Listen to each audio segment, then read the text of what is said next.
de la ville-province de Kinshasa. Le président de la République est à nouveau revenu sur l'impérieuse nécessité de renforcer les mesures d'assainissement dans la ville de Kinshasa. Pour une énième fois, il s'est vu dans l'obligation du revenir tant que la situation actuelle demeure non seulement préoccupante, mais atteint désormais un niveau profondément alarmant, voire catastrophique. Les amas d'immondices qui jonchent nos avenues, les marchés insalubres, les caniveaux obstrués et les déchets plastiques qui envahissent nos cours d'eau traduisent un manque de suivi manifeste dans la gestion de la salubrité publique. Les conséquences sont multiples et graves, notamment la pollution de l'environnement, encore la propagation des maladies hydriques.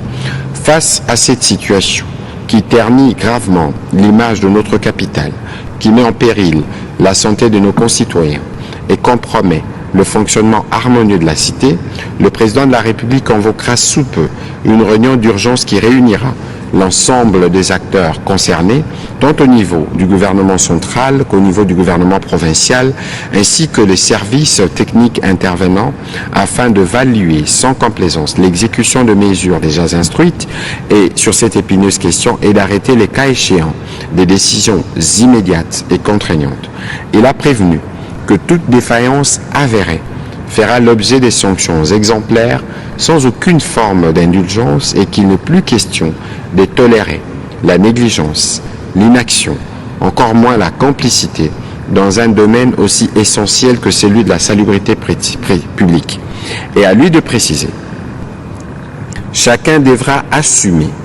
pleinement ses responsabilités, car la protection de la population, la dignité de notre capitale et le respect des instructions données ne sauraient souffrir d'aucune déviation. Le droit de nos concitoyens à vivre dans un environnement sain constitue un impératif constitutionnel auquel nul ne peut se soustraire. Le président de la République attend veiller personnellement à ce que ceci soit pleinement respecté, car il en va de la responsabilité de l'État d'assurer un cadre de vie digne et sécurisé pour tous. Le dernier point de la communication du président de la République